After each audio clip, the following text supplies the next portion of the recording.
So like at that exact moment, 5 minutes before, like less than 5 minutes before, I tweeted that Hunt and Juracek were having a great game. And Joe Smith tweeted that Celebrini and Will Smith didn't have a shot in the game. And then what happens? Juracek takes a horrific penalty and Celebrini sets up Smith for his first shot and a goal. So again, proving me right, you wrong. You really think that 100%. You are saying we double jinxed it there. Yeah, the double jinx should have eliminated the first jinx.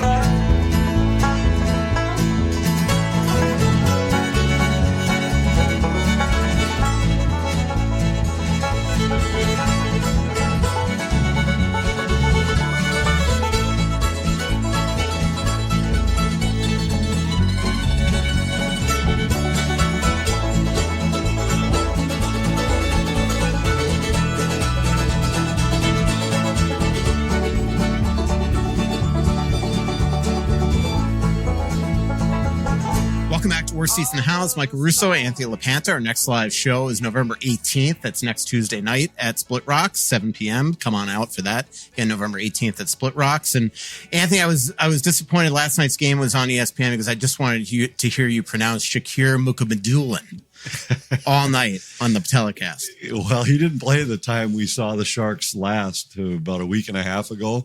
That would have been a tester for sure. And we've had some testers lately, and I was just talking. I don't remember who was it. You that asked me about this? Somebody else just asked me about it. Some pronunciation challenges in recent games, and we've had a couple. And Shakir Mukhamadullin would have been one that you'd had to say a few times just to get it to roll off your tongue. But one of the toughest I've had lately was when we were in New York against the Islanders, and their top defensive pair was Pelech and Polak, and it was. I'm sure I'd have to go back and listen. I'm sure I got the accent wrong on Polak's name more than a couple times, just because one is the second syllable, one's the first, and they're playing together. So it's Pelech to Polak. I mean, it just those. How about Elias Pettersson and Elias Pettersson? And Marcus Pettersson on the same. Isn't one of them pronounced Elias and the other's Elias? Right. So Elias that's is the forward. Yeah. Elias was, and we had those guys too. That was the Canucks. So three guys named Pettersson. Two of them have their first name spelled the same. The forward's Elias, the defenseman's Elias. And I remember when Elias took a penalty that game, I said the other Elias, on Twitter. Well, and I remember that night I had somebody reach out to me I shouldn't say reach out, somebody point out on social media that LaPanta pronounces this guy's name differently every time he touches the puck. And I responded to the guy, well, I'm actually talking about two different people, but it's a good point. And the same thing had happened, and I'm gonna draw a blank now on who the guys were, but there were two guys who had names that sounded very similar, and I had the same thing. Some guy had tweeted me saying, like, LaPanta keeps pronouncing this guy's name differently, and I said, well, actually, I'm talking about two different players, but I appreciate your input. But that night it was funny because, so I can imagine being the guy sitting at home. Yeah.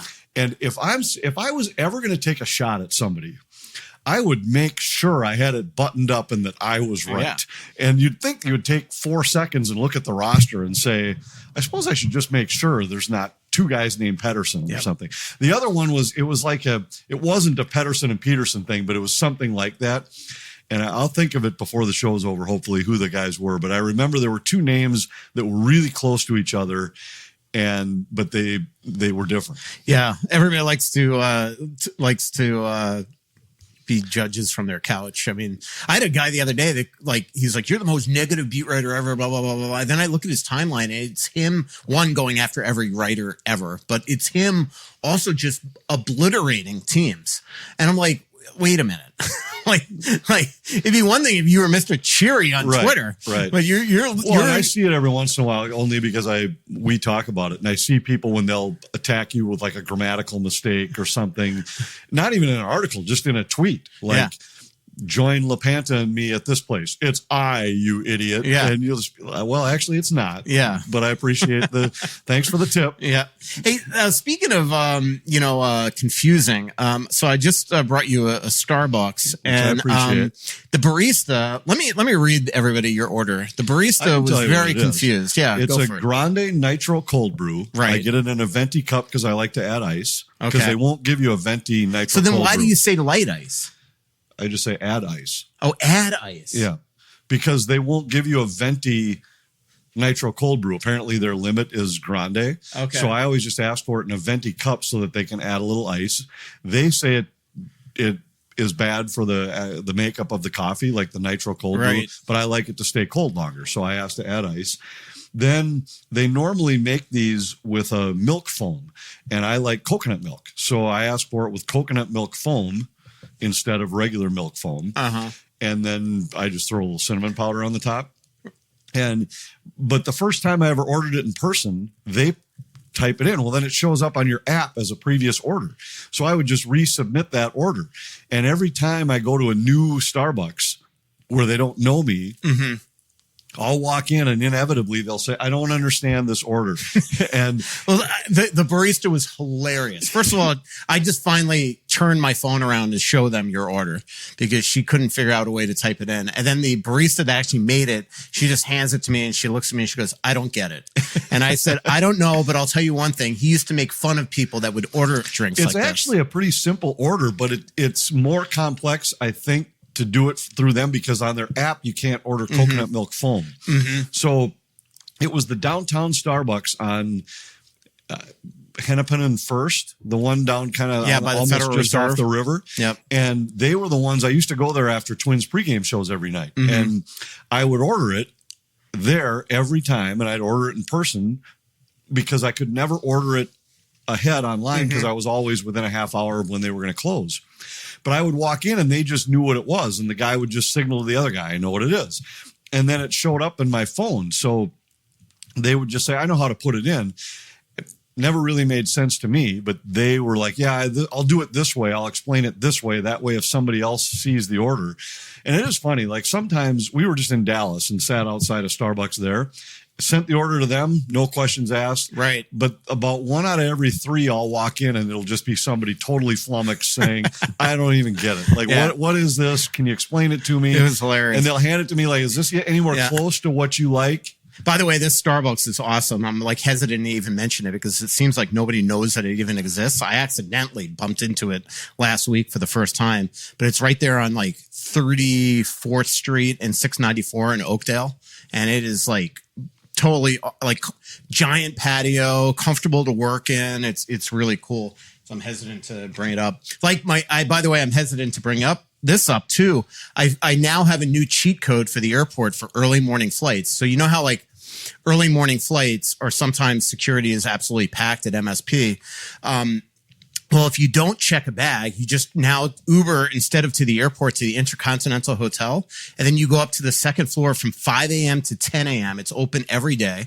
And they have TSA pre-check there. So like the other day I had I covered the game against whoever they played the night before the game, Pittsburgh. I don't even remember. And the next day I went to Nashville. It was the Nashville game, the controversial game, which by the way, we should talk about that because we haven't had a podcast since. But anyway, so I cover that late game. I get home at midnight. I have to leave for the airport at 4 a.m. I just take it right to the Intercontinental Hotel, go up to the second or third floor, go right through their security. It's open every day from 5 a.m. to 10 a.m. Absolutely awesome. So that's a good little cheat code if you're carrying on only. All right, let's talk about last night's game, Anthony. And the Wild have 3 days off here before Anaheim comes to town, which has been a bear lately, although Colorado beat them last. Overtime, the Wild, what was it, 2 or 3 years ago? Remember, they just didn't lose in overtime. Now they cannot win. They are 1-4 this season in overtime, 1-0 in a shootout. But what couple things that have bothered me. One, I could go 15 different directions here. One, I'm just anxious because all right. So usually go like 4 of them before you throw it to me. Of their 6 overtimes, they've blown leads in 5 of them. 4 of them against Western Conference teams, so that's not good. And then the other thing is I feel like the last overtime against San Jose, they didn't learn their lesson. I get puck possession is king and you don't want just odd ankle shots and things like that. But here was a game again, 2 games ago, they barely had shot attempts, even though they had the puck in the offensive zone for 3 minutes and 40 seconds and lose. And here again, they're not penetrating. And the other thing I will say, and I haven't been as bothered about this as the fans have been, but I am absolutely with them now, is play Zeev already, man. It's one thing, like I could say, all right, we don't trust him. He makes defensive mistakes, blah, blah, blah. They've lost 4 games in overtime. It's now time to use Zeev. I think it depends on the situation. I think you could do it when you have possession. I would be worried. You're playing against the best players in the world with more space than they'll have at any other point in the game. And you're going to ask him to have to defend them at some point. I wouldn't want to start an overtime with him. But if you had possession, maybe a change on the fly kind of thing where you have possession and use them. Kind of like guys use great faceoff men. Win the faceoff, get us the puck, go to the bench. We've seen Colorado do that with Brock Nelson this year, where he'll win the draw, head to the bench right away, and Nathan McKinnon jumps on the ice. And I would start there. I would not start overtimes with him. I don't even think I would start faceoffs with him right now, because if you lose possession, you've got great skating defensemen in Spurgeon and Brodin, where if you have to defend, I want to use one of those guys. But I totally am with you. But the key to overtime is to score first. Who could do that better than that guy? Like the one thing he will do is make a play in overtime, and the Wild are not making. Yeah, and I agree with you in that he will make more things happen, but he will also make more things happen for the other team. And I just think that right now, if I was John Hines, and I haven't talked to Hines about this, but if I were Hines, I'd consider using him in spots where if we and maybe have he would have been the possession, maybe he would have been over the boards next had they not scored there, and Brodin, because he went Spurgeon, Faber, Brodin in order and there. Usually he goes back to the other guys. Exactly. But I could see, if it were me, I might try it where if we're coming up the ice with possession, let's throw Zeev on the ice. But if we get a whistle, and even then, it's not. I mean, he's going to lose possession far more often than any of those other 3 guys are. He also might make more plays than those 3. But there is no question that right now, at the state of his game, he's going to lose possession more than those guys do. The only thing is now let's say you've got Kaprizov and Zuccarello on the ice. You don't have your best defenders on the ice, and you're facing the best the other side has to offer. So it's a 2-way street.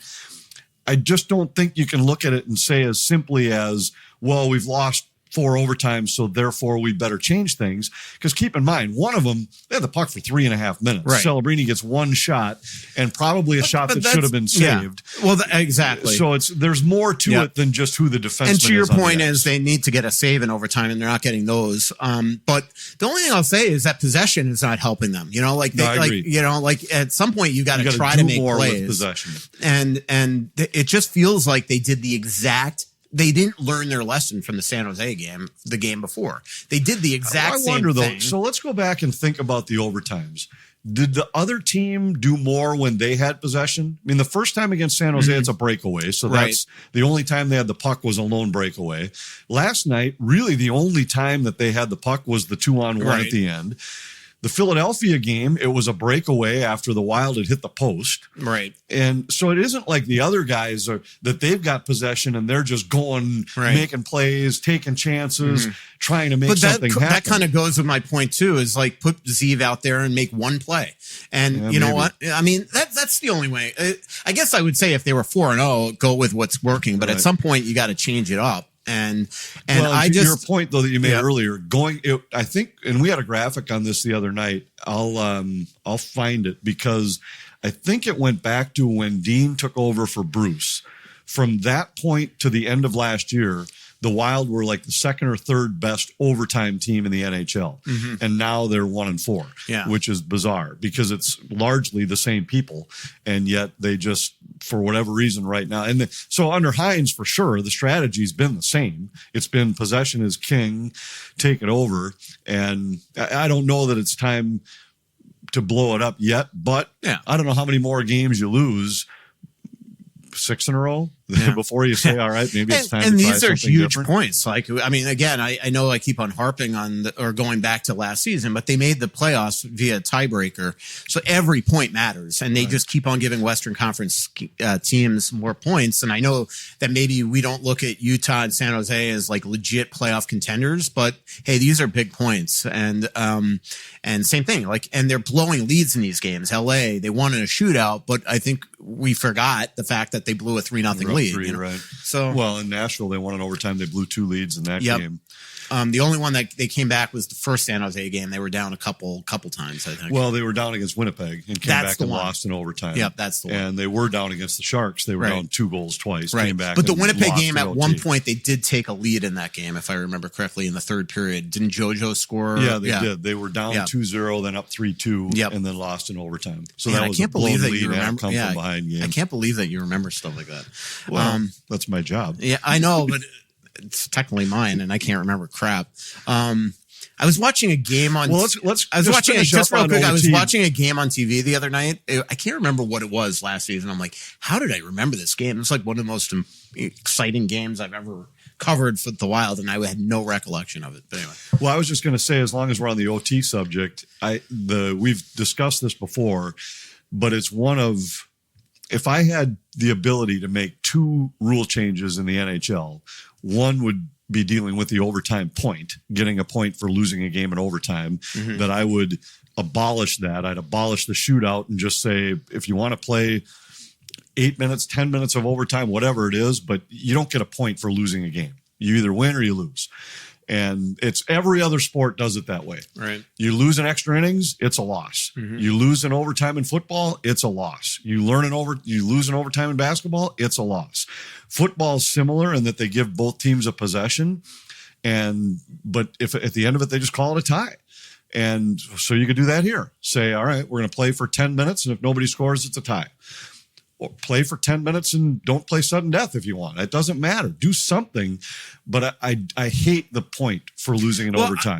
And just real quick on that point, the one way, and I've said this for since the 2004 lockout when they introduced the shootout, is this is the only sport in the world where every single game is potentially a different value. Points. Right. And that is insane. So you could go, the other option would be to go the 3-point system. Right. But one or the other, you've got to make a change. You can't be giving out points for almost winning, in my opinion. But I don't know about you, but the next day when I look at scores from the night before, the first thing I do before even looking who wins and loses is I scroll, see how many overtime games were, and see if they involve Western Conference teams, because it makes everything so much more difficult in trying to come back and make the playoffs. Well, no doubt. But you look at the teams in the West. I mean, I looked the other day. Now Colorado's won a couple in a row, but at one point they had like 9 wins and 6 losses. Yeah, they suck. But 5 of them were in overtime. Yeah, so they were 9-1-5. Well, they've won 9 games and they've lost 6. Yeah, but yet they're 9-1-5 by the NHL standards, and I get it. They're trying to.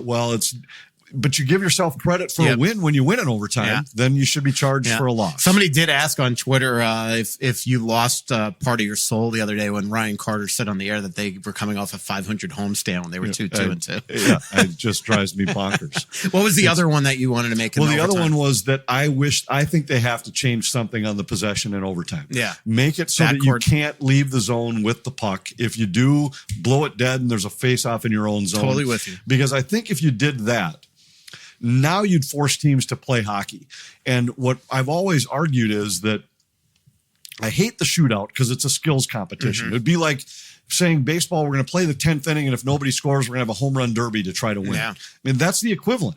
NBA, we're going to play 1 minute of overtime, and then we'll have a 3-point shootout or a dunk contest or whatever it might be. Something that's, yes, it's a skill you'll see in the game, but it's not the same.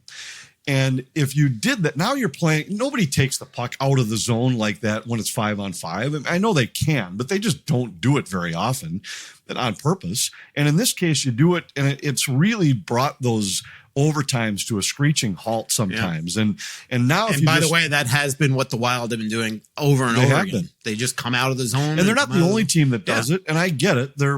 Why force something? Let's just maintain the puck until we get a great scoring chance. But to me, it would be more like regular hockey if you forced the team to play it more closely to what you see during the regulation part of the game.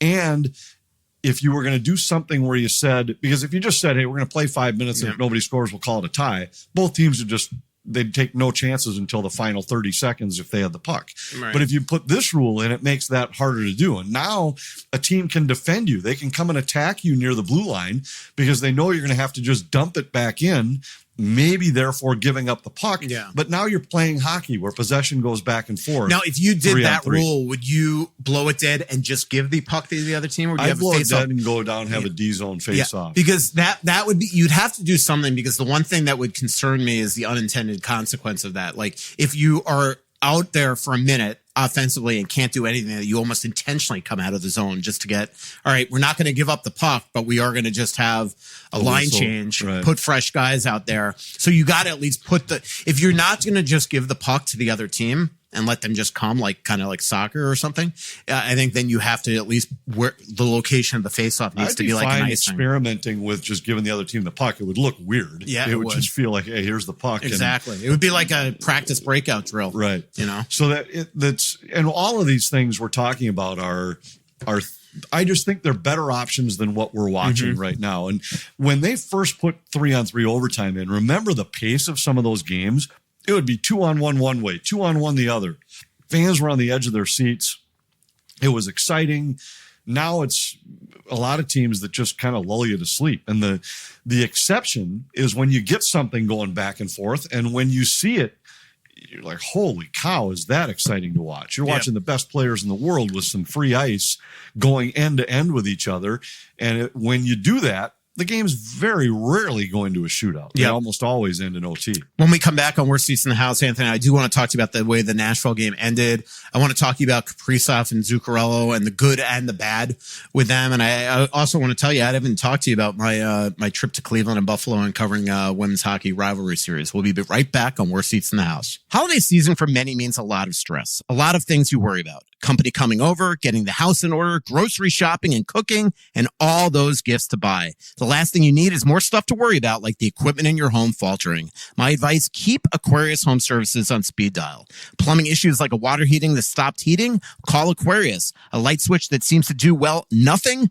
Call Aquarius. Trust me, I do that all the time. And a faulty furnace that forgot it's now time to keep your home warm? Well, call Aquarius. Aquarius is the company that I've trusted to take care of my home for years. Plus, right now, Aquarius provides $98 off any repair and are just a click away at AquariusHomeservices.com. Enjoy the worry-free home you deserve this holiday season and contact Aquarius Home Services. And don't forget to mention that Russo sent you. Aquarius Home Services, earning the right to be recommended. Deer hunting season is here, and it's time to own your odds with OnX Hunt, the GPS hunting app trusted by millions of hunters. With the Hunt app, you'll have access to nationwide public and private land ownership information, waypoints, tracks, and much more, all at your fingertips. Go to onxmaps.com/hunt. That's onxmaps.com/hunt to sign up today. Hey, Rosie here for Stretch Labs. I've been talking about them for months now, and it's part of my regular exercise routine. They're located throughout the Twin Cities, and no matter who you sign up for, they have great stretch practitioners that will work with you. They are great at stretching out your hips, your back, your neck, whatever might be aching you, but more importantly, being proactive about your overall health. They understand how your body works and what you need no matter what your age, really no matter what the shape you're in, but understand how important stretching is. Black Friday right now will offer the best pricing on bundle packages of stretches. Get anywhere from 3 to 20 sessions at a discounted rate. Hey, it also makes a great gift. And for Talk North listeners, they will have access to Black Friday pricing for all of November. So check them out for yourself. Stretch Labs throughout the Twin City area.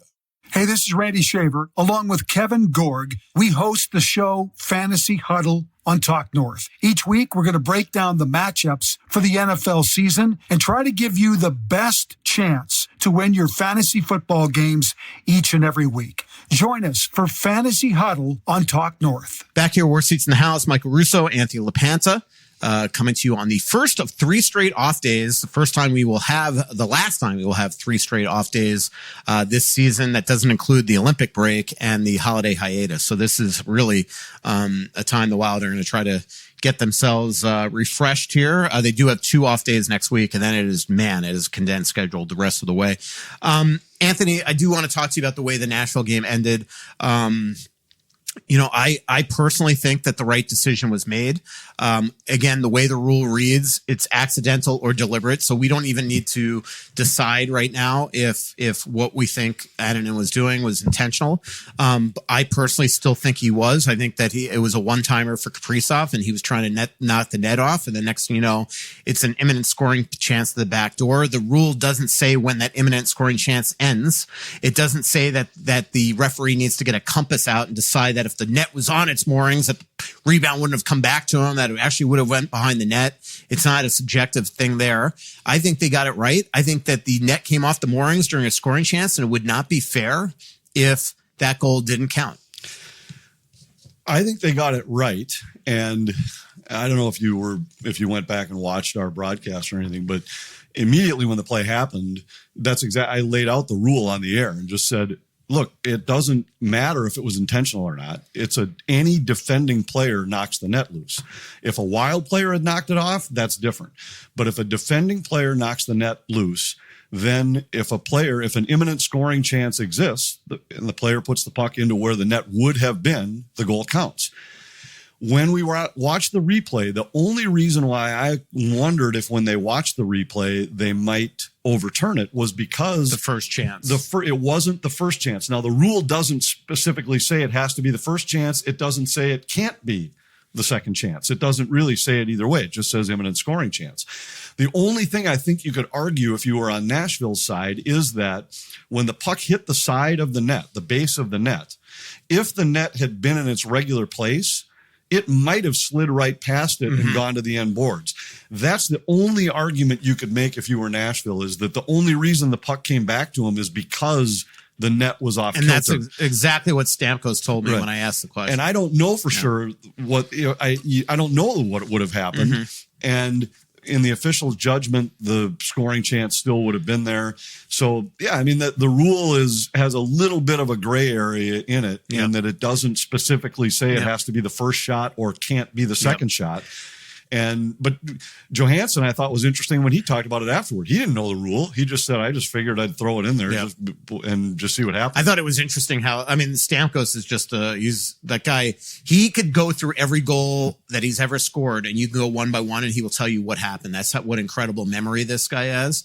It's like Doobie with goals against. He actually, same thing. He could tell you every one. If you just say, hey, tell me about Braden Point's goal in the 20, he remembers this stuff.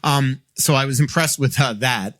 The one thing I will say is that XL Energy Center / Grand Casino Arena has been accused before of the league from not taking care of, not putting properly the pegs in the ice. That happened after the Matt Murray thing. That was something the league definitely checked with the ice crew and told them to be more careful. In this one, a couple possessions before he goes up against the post, there's a lot of people that think the peg came out there and never got properly put back in. That's not going to be, the linesmen are supposed to look at that, but that's not going to happen in play. No. Annunen was certainly not waving to let them know that the net was on its moorings. Annunen in that game, I think there were 3 occurrences. Yeah. I think that one on the power play was absolutely without question he was trying to knock the net off. I totally am with you. And in fact, I asked Al Stalock about it, and he said, I think it's a smart play by the goaltender if you think you can get away with it. Yeah. I got unsolicited texts from current and former goaltenders, 6 of them, that all said that he was intentionally knocking the net off the moorings. So I know a couple people have disagreed with that. I saw Mike McKenna on Twitter, who I respect greatly, says that is not what was going on. And I'm sure that there's a lot of people. But anyway, I think either way, to me, they got the call right.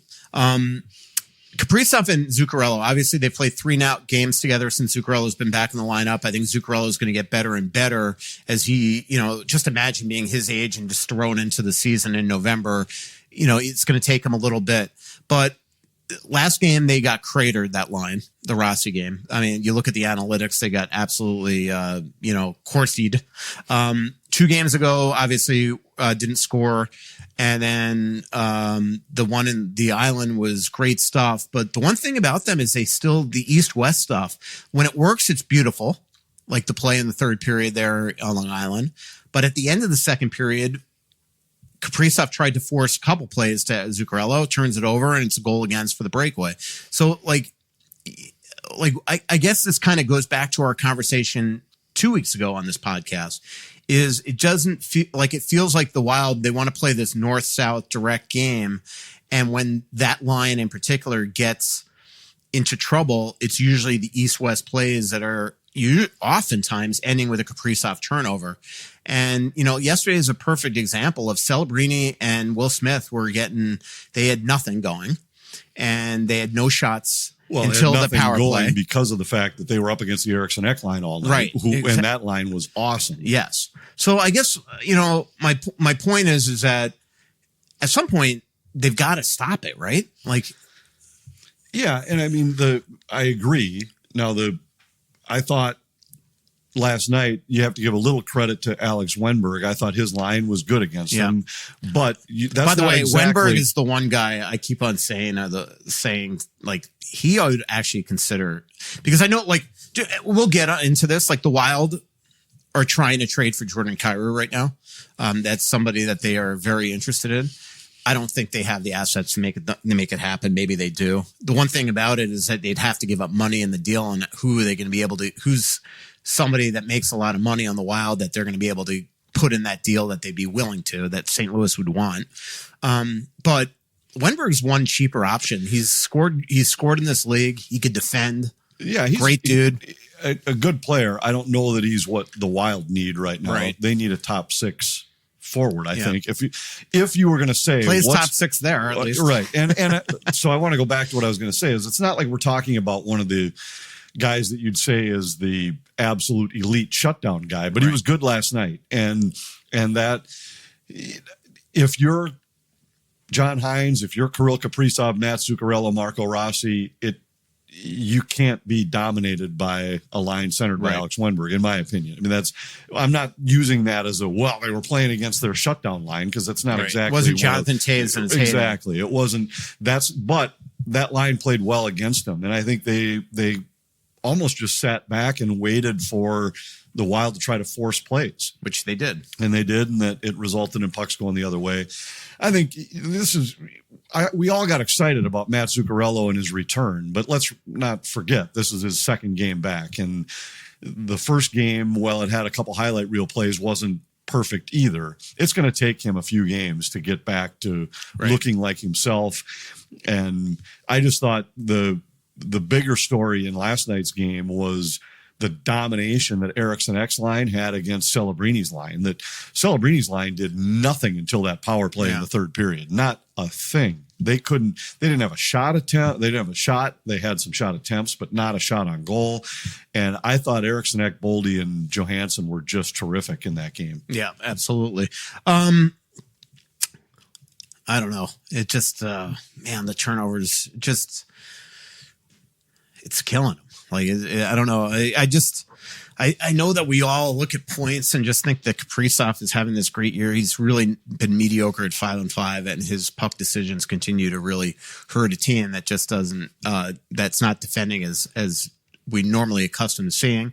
They've been better lately. Obviously, this is recency bias off a second overtime loss to San Jose, a team that we all think the Wild should win, but they have been turning their game around. They have points in 6 of 7. Well, they have been, and I'd use last night's game as it's really, I think, a good example of why the Wild start is what it is. It's not anything you'd look at and say it was egregious or that it was unacceptable, but it was another game where the other team's goaltender was the better goaltender. Mm-hmm. And it's not, you don't point to it and say Gus lost him the game. He gave up 2, and one was on a 2-on-1 in overtime. The other was on a power play where he really had very little shot, although Smith actually flubbed the shot and it went between the legs of Gustafsson. But when you look at the end of the night, the expected goals were 3.5 to 2.08 in the Wild's favor.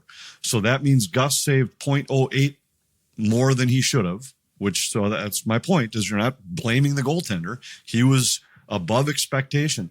But the other guy was 2.5 goals above expectation. And that's been the theme of this season. During that 1-5-3 stretch, it was 8 out of those 9 games. The other team's goaltender had a better saves above expected number at the end of the night. And yet over the 9 games, the Wild goaltenders were only a couple saves below expectation, and most of that happened in the one game against San Jose. So it's just been a team that hasn't finished as efficiently as they need to. That's where I was going to go to next. And a goaltender that they haven't stolen games for them when they've been there for the stealing. Yeah. I think a lot of that's likely to even out. If you look right now, we had a graphic the other night at most goals scored above expectation. Mm-hmm. And the Sharks and the Ducks are like 2, and Blackhawks, they're all in the top 4. That would tell you that it's unlikely that that's going to continue. Minnesota was number 31. Only Calgary was below them. It would probably tell you that their games are likely. That stuff usually comes back to the mean. And I think last night's game was a perfect example. The Wild were by far the better team in the game. They had 6, 7, 8 chances to make it 2-0 when it was 1-0 and didn't cash in on any of them. And it wasn't like, I didn't think the goaltending was brilliant for San Jose. It was just Wild hit a couple posts. They didn't take advantage of some chances. I mean, the goaltending was good, but it wasn't like he made any highlight reel saves. And he wasn't even supposed to start the game. Nedeljkovic was, and obviously didn't happen. But again, I know I'm harping on Kirill, and I know he's everybody's favorite player. So there's people out there right now that are going to get mad at me, but like at some point he's got to have a moment this season. Like we're 18 games into the year, and I don't care about all his points. He has not had that Celebrini type moment that we see every single night. Celebrini was, as you said, dominated last night, but the 2 biggest plays of the game he makes, and they win the game because of it. And Kirill has not had that. Kirill against the San Jose Sharks should have 5 points. Like it's that simple, and we have not seen that from him this year. And again, I know I'm like contradicting myself because it bothers me when fans always point out money. But this guy squeezed the Wild out of every single cent that's going to affect them for the next 8 years, 9 years. And if he wants to be the best player in the league, he's got to act like it and play like it. And to me, that means dominating games against teams that were 32nd in the league the last 20 years in a row. Okay. I don't think he's dominated like he has in the past. Yeah. I don't think there's any question about that. And I'll go back to what I said before. Let's give it a week. Let's give Matt Zuccarello a week to be back and see if those two rediscover some of that, because it's hard to ask a guy, especially at 38 years old, to all of a sudden jump in a lineup and be at full game speed right out of the gates. No doubt. And I'd even go back to the overtime play last night. I'd say in a week, does Matt Zuccarello lose that puck along the wall and get knocked down by Celebrini? I'd say probably not. Yeah. By the way, were they I didn't cover the game last night. Were they complaining that Zuccarello was tripped, or were they complaining at the Brodin play where he was definitely tripped? Well, because Zuccarello to me was just knocked off the puck. Yeah, Zuccarello barking afterward led me to believe that he thought, and Celebrini's free hand did grab him on the shoulder, but I didn't think it was and the Brodin one, I'm not positive he was tripped. I thought he was live, and I went back and watched it, and it looks more like it was like a shoulder on shoulder thing, and he kind of lost his balance and went down. When I saw it live, I thought it was for sure a trip. I'm not sure either one of those was worthy of a call. But the fact that Zuccarello turned and barked at the official right away when the puck went in the net led me to believe he was arguing about Celebrini's free hand, like grabbing him and knocking him down. But I didn't think either one of them should have been called or needed to be called.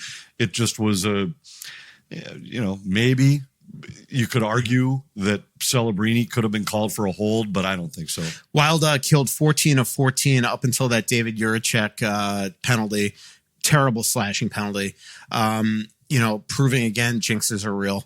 So like at that exact moment, 5 minutes before, like less than 5 minutes before, I tweeted that Hunt and Juracek were having a great game. And Joe Smith tweeted that Celebrini and Will Smith didn't have a shot in the game. And then what happens? Juracek takes a horrific penalty and Celebrini sets up Smith for his first shot and a goal. So again, proving me right, you wrong. You really think that 100%. You are saying we double jinxed it there. Yeah, double jinx should have eliminated the first jinx. So anyway, but back to the point, like that we've made so much about Juracek. Like I think he's been playing better, but there's always that one play every game. And even like 2 games ago, I thought he was great, but it started with a horrible turnover on his first shift of the game where he tried to force a pass to Spurgeon in the middle. It was a, helter-skelter from there.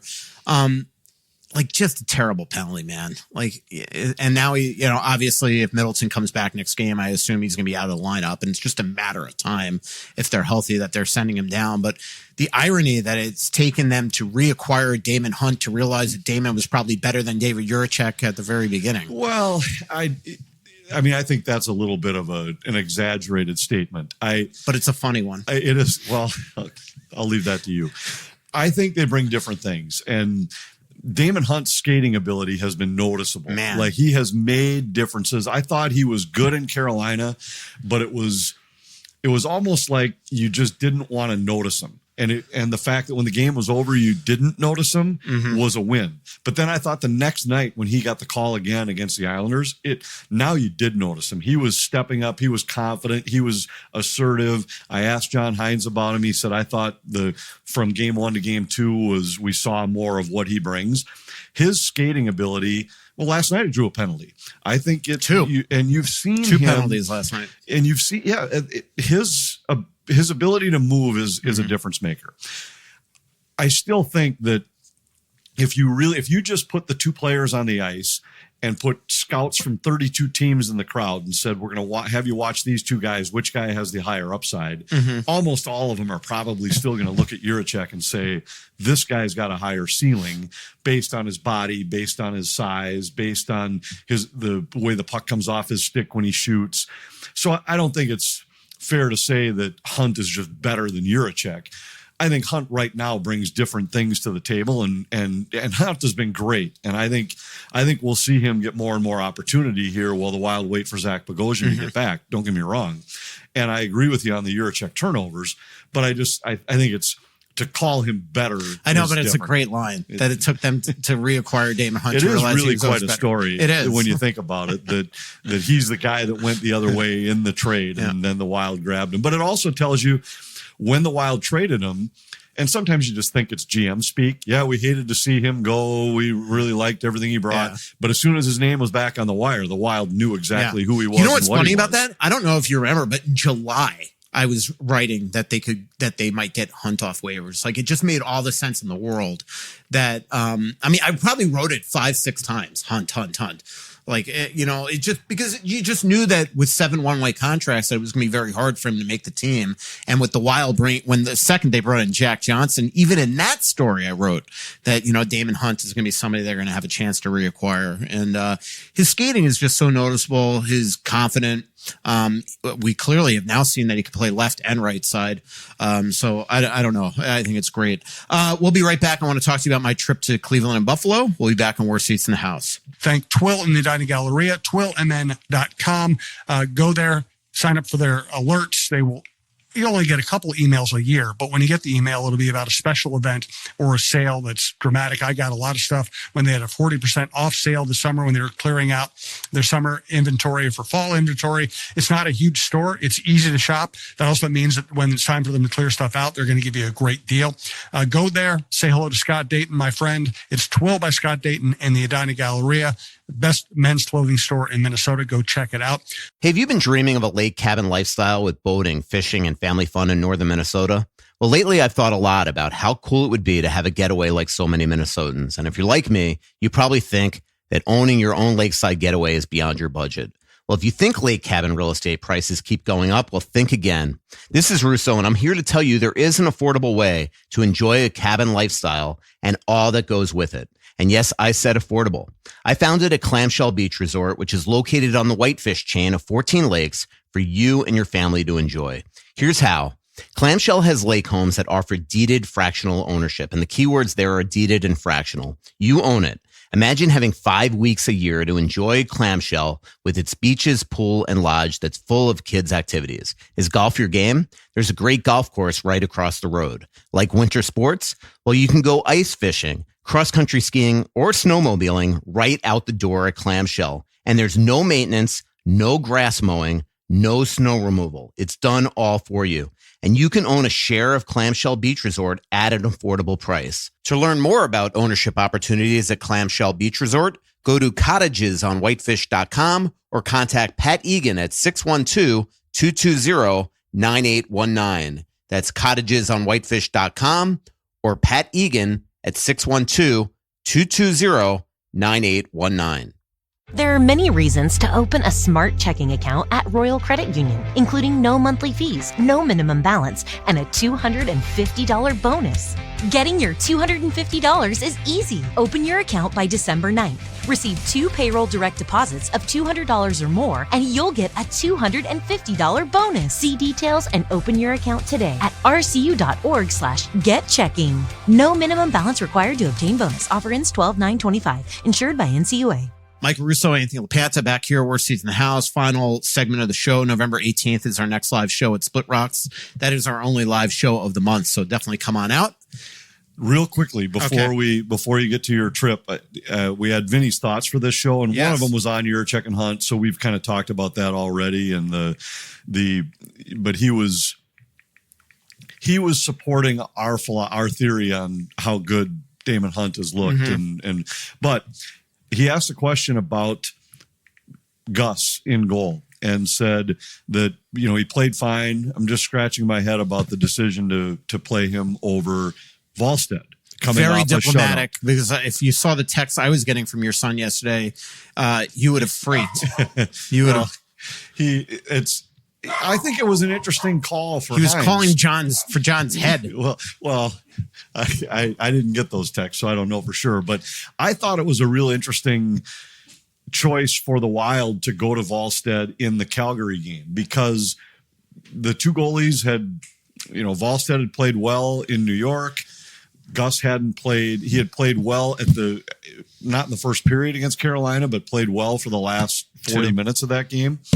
And I thought it was interesting that they made the call to go to Volstead. Now, if there hadn't been 3 days off before the next game, how do you not go back to a guy off a 36 save shutout and give him the next start? But you've got Gus as your number one guy, who now would have been a week between starts at least. And he's still your guy. I mean, Volstead, I thought, was great, and it was fun to see him celebrate. But it's an interesting point, question. He did give up a half dozen goals to San Jose just 2 weeks ago. And, I do think that, they always planned on Gus playing that game. And it's because he would have gone 9 days without a start if he's playing in Anaheim. Now the question is, how do you split it? I would probably go Wally against Anaheim to give him the front end and Gus on the back end against Vegas. That's how I would do it.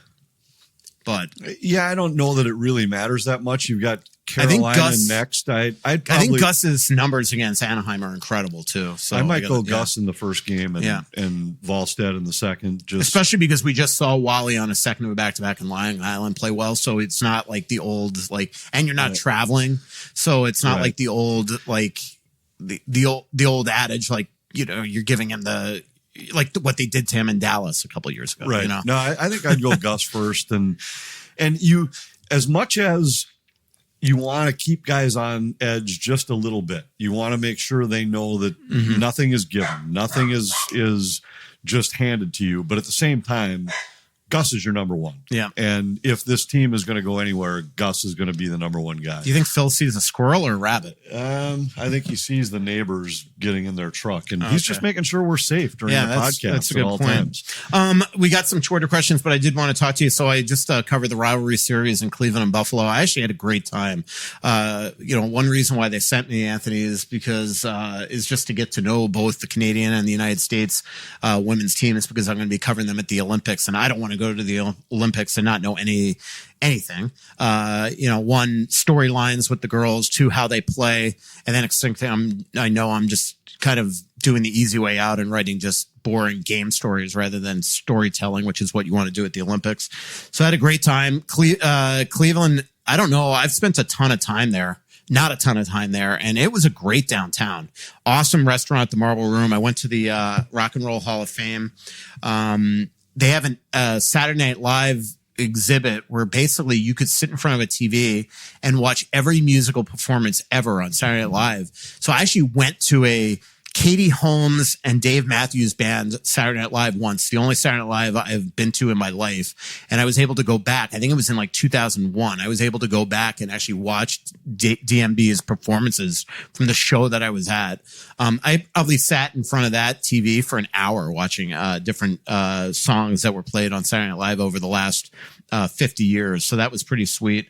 The only issue that I had with downtown Cleveland, not enough Starbucks. In fact, I couldn't even find one near my hotel. I stayed at an incredible hotel called the Metropolitan at 9. It was awesome. I haven't stayed there. It's been a few years since I've been to Cleveland. The steakhouse that you sent me to is no longer there. So I went to the Marble Room. You would have loved this place. My God, it's so good. And to be honest, when we've been there, I haven't strayed too far from walking from the ballpark to our hotel. That's about as far away from the my hotel as I've gotten there.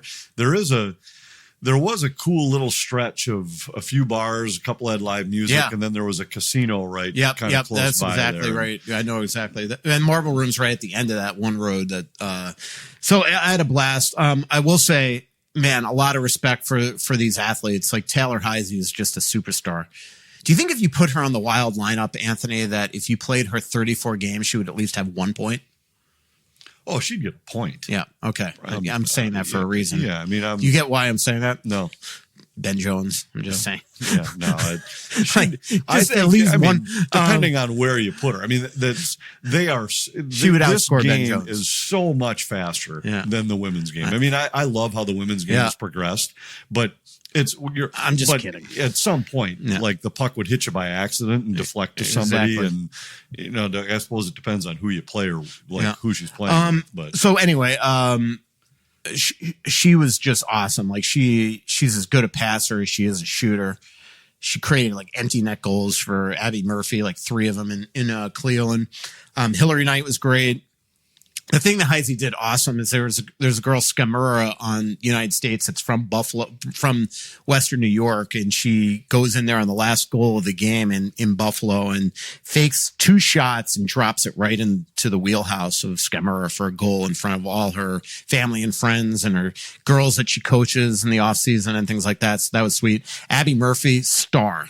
I mean, I know that she's been a star at University of Minnesota. I think she's going to be a top 2 pick in the PWHL draft in a year.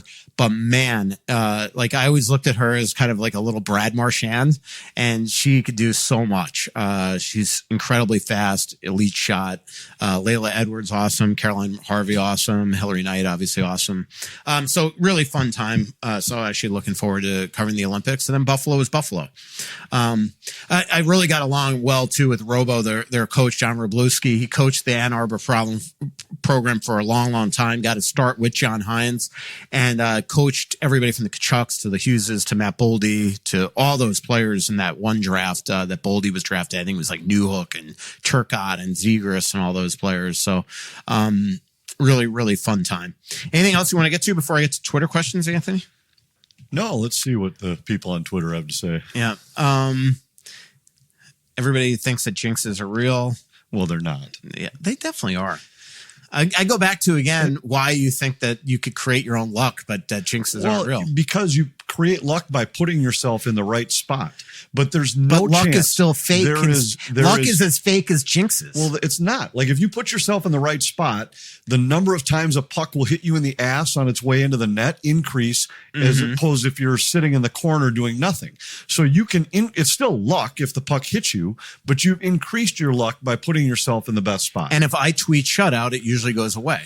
And Same thing. Which is, no, it isn't. There is zero chance what you write or what I say. One's a figment of our imagination. The other's a figment of our imagination. One is, There is no chance. I loved it the other day. We had somebody that pointed out something that I had said that then got reversed right afterward. I think it was that the other team's penalty kill had been really lousy or something like that. And so you jinxed it. I'm like, look, every single time the Wild go on the kill, we point out that they've killed 10 in a row. So we set it at 5 in a row. We set it at 6 in a row. We set it at 7 in a row. We set it at 8, 9, 10, 11, 12. And then when we say it at 14 and the other team scores, now it's a jinx. Well, what about the first 7 times we said it? We didn't jinx it then? Eventually it's going to end. It has nothing to do with what we said in the broadcast booth during the game. I disagree. All right. Tommy goes, any updates on Nico Sturm? When he returns, any chance Urov moves up the lineup as a wing if no trade for a top 6 forward by then? I mean, I always am hesitant to say because he's not coming back for 3 weeks-ish. So it's like, there's going to be other injuries. Everybody being there. Let's say everybody's there. I think the big question mark becomes Vinny Hinostroza. Mm-hmm. If he continues to play, and now I'd caution, this is a little bit, you have to temper this. He makes a few plays every night where you look and his speed is evident. Absolutely. And makes some chances.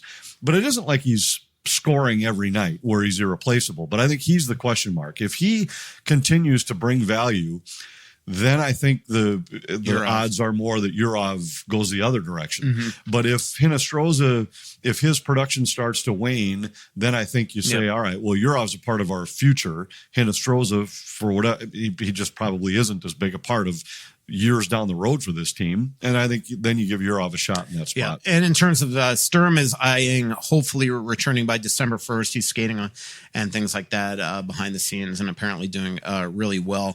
I do think Urov is getting better and better. And I think that Foligno and Trenyan with him have looked really good in the last couple games. Man, does Foligno need a goal, Anthony?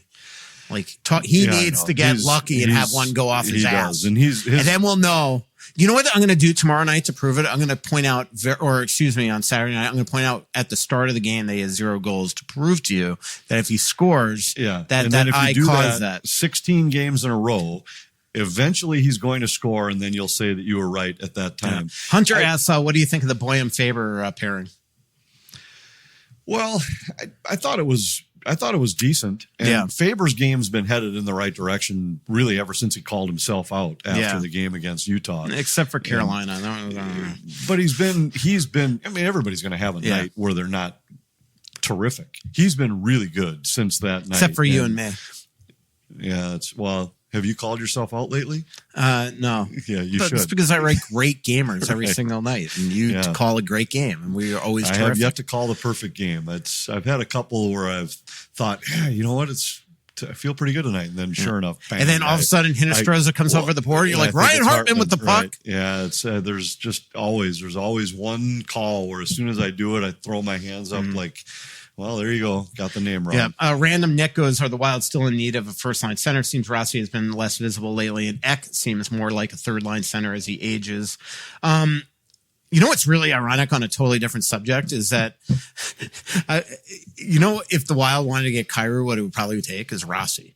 And I don't think the Wild could trade Rossi right now, which is ironic. Right. I wouldn't do that. Yeah. I think the Wild, and this actually goes back to one of Vinny's thoughts too. He had a question about the Wild's 5-on-5 scoring where he said, all their possession numbers, all their chance numbers seem to be good enough to be elite, but yet their 5-on-5 scoring is lacking. At what point do you make a major deal? And I think it's a good question. He's trying. Yeah, and I agree. And I think we've always wondered over these years,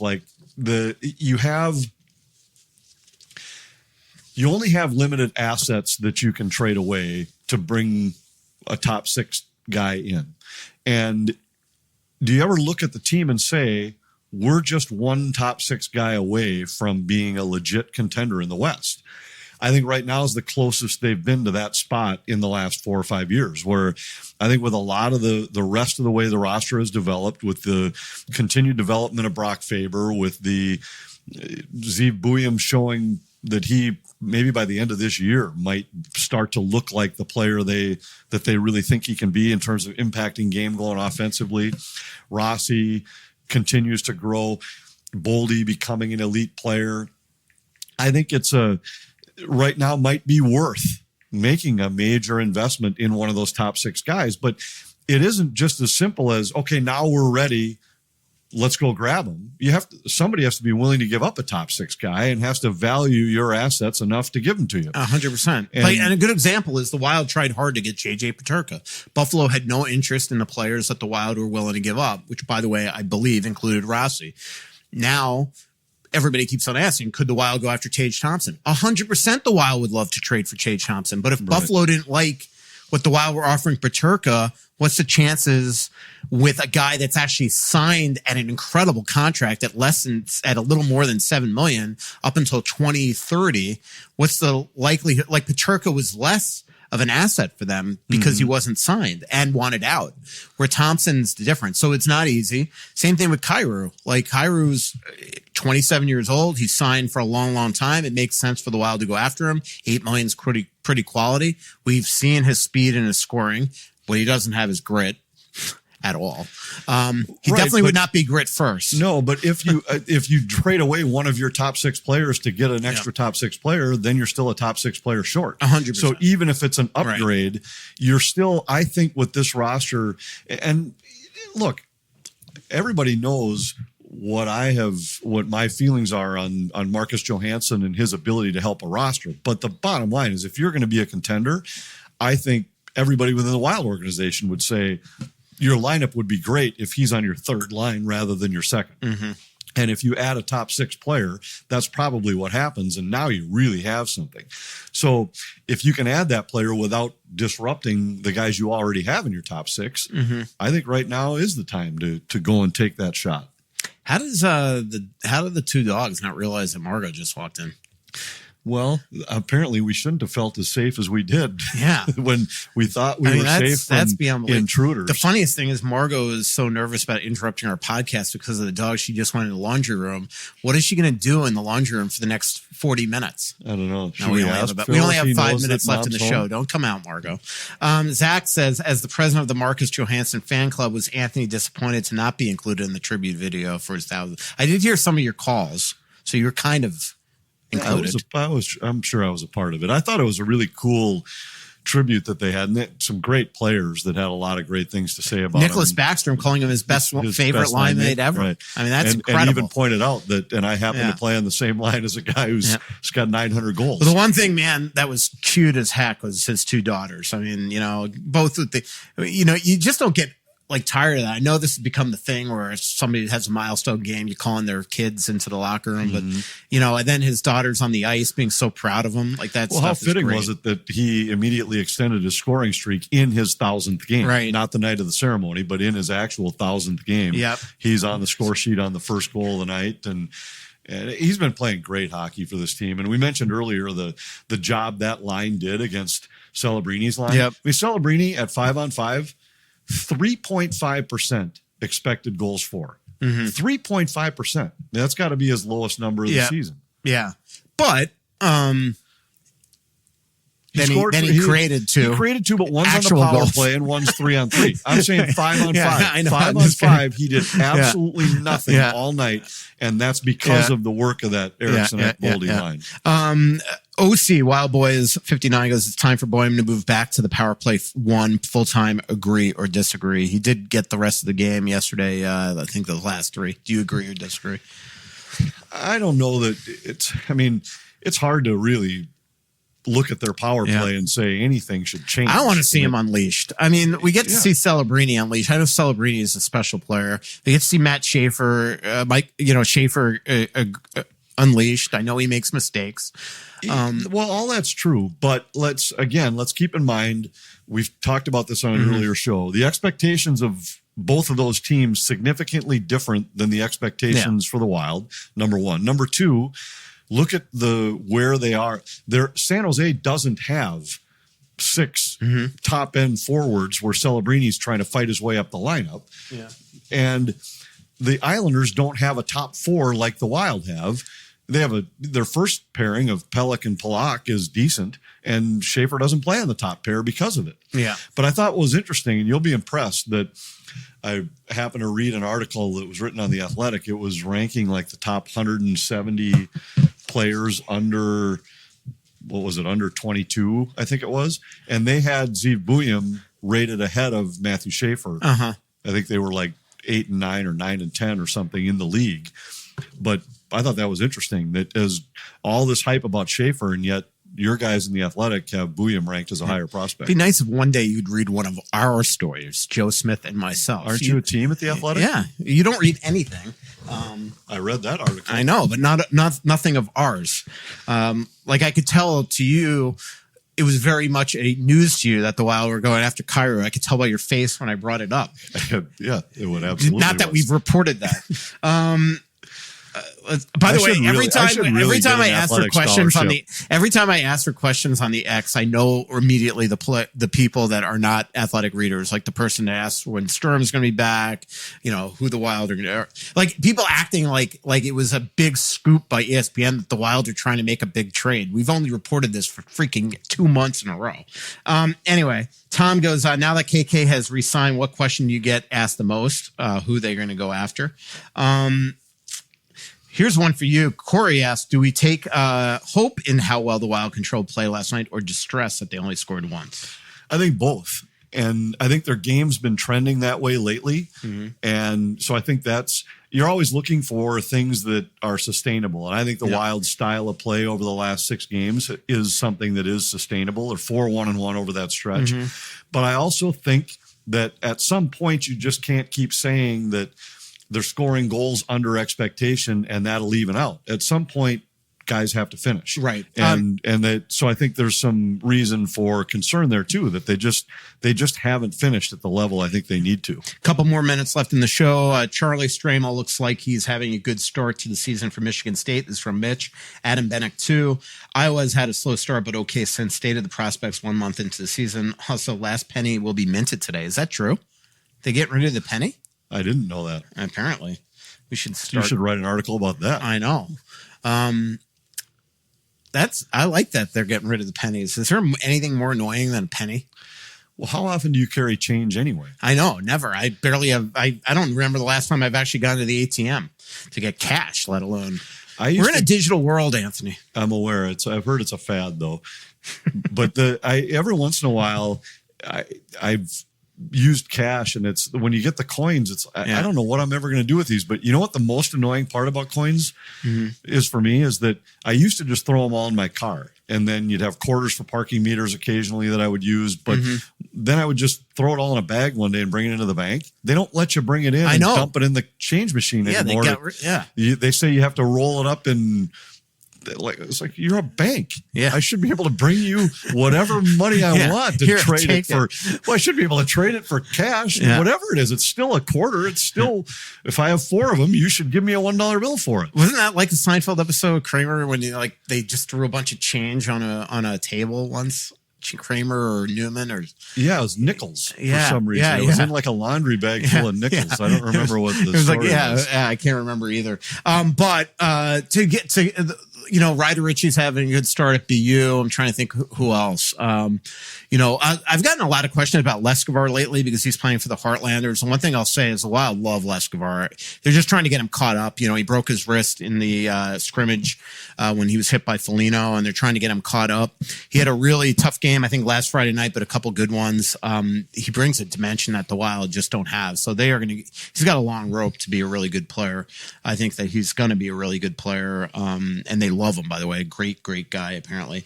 Dan Dowdy asked, if my question makes it through, it'll be a first. That's a shock because I love Dan Dowdy. But here goes. Do the coach, GM, and owner read the comments from increasingly frustrated, disappointed, and fatigued fan base? Do they care, Anthony? I know you don't. Read the comments of your articles? Well, there's Twitter. I think they for sure are tuned in to what the fans say and think. There's no question about it. They do fan surveys, and it's from everything from what do you think of the arena experience, the music they play, the lights, the sounds, the game presentation, to the roster creation, to the TV and radio guys. I mean, they are constantly checking out the feedback of the fans. Whether or not they look at the comments in an Athletic article, I don't know. That might be a different question. Last question of the show, which of course I lost. I think it was from Wild Boys again. Let me find it, Anthony. Oh, thoughts? No, I already sent a great picture to Hannah for the show, by the way. Okay. So you're not using that one. Well, we might. No. Thoughts? Know what it is.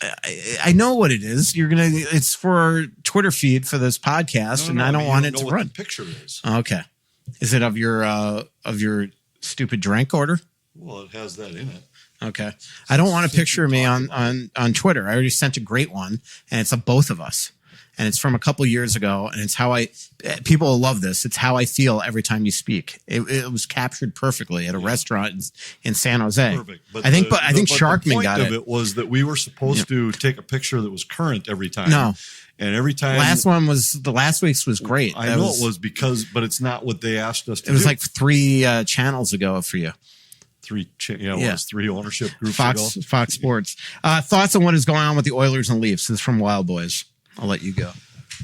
Well, I mean, Edmonton looks like a mess, but I've made that comment. I will say they had a huge win the other night. I watched their game against Colorado the other day, the 9-1 game, and it looked. I was talking with Ryan Carter afterward. I said this looked like watching, Hill Murray play Roseville, or like at home. It was just. And I shouldn't say that about Roseville, but there are years where at the high school level, there's just one team's way better than another. Mm-hmm. And that's what this looked like. It looked like a varsity and a JV. I mean, it was not 9-1 where it was because a couple goofy goals went in. If they would have played for another 15 minutes, it would have been 15-1. How about when, after the game, when Knobloch was asked about the goaltending and whether or not the players are losing confidence, he's like, it was just it was hilarious how long it took him to answer the question. Was a part of it, but their game was a mess. But this is what we've seen from Edmonton in recent years. Yeah. They look like this for a while, and they have the ability to turn it on and win 8 or 10 in a row. But I don't know if one of these years they aren't going to be able to turn it on like that. And every year I keep thinking, well, maybe this is the year because.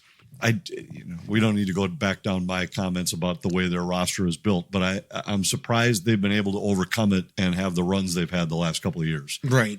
And then Toronto is sort of the same issue. They're not defending well. They're not getting great goaltending from Stolars. They need Wall back badly, which he's starting to do his rehab stints down across the road in Toronto. Right. I think there's a lot of teams right now that are off to mediocre starts, and the challenge for teams is to nip that as fast as you can, because I mean, we're not talking about teams that are 4-12, but you're talking about teams that are right around NHL 500. Some teams are starting to play better. The Kings are playing better. The Stars are playing better. Wow. How about Corey Perry, man? He's been unbelievable. It's crazy.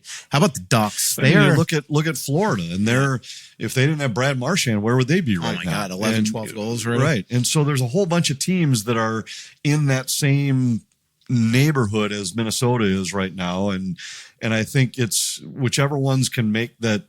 Every time you get into that little rut where you lose games, it's how many times can you push it into overtime, and can you, instead of when you lose 8 out of 10, make it be 3-4-3 or 3-5-2 or something instead of 2-8, and that's the challenge. And then to put an end to it before it gets to 10-12 games is the challenge. Our next show will be November 18th at Splitrocks, 7 p.m. So come on out for that. We'll have a Grain Belt special as well. Aquarius Home Services, your local authorized dealer for Connecticut Water Treatment Systems, is our #1 sponsor and our longest sponsor. Clamshell Beach Resorts, Onyx Maps, Twill in the Edina Galleria, Royal Credit Union, and Stretch Lab. Talk to you November 18th, everybody. So much coming out, there's nothing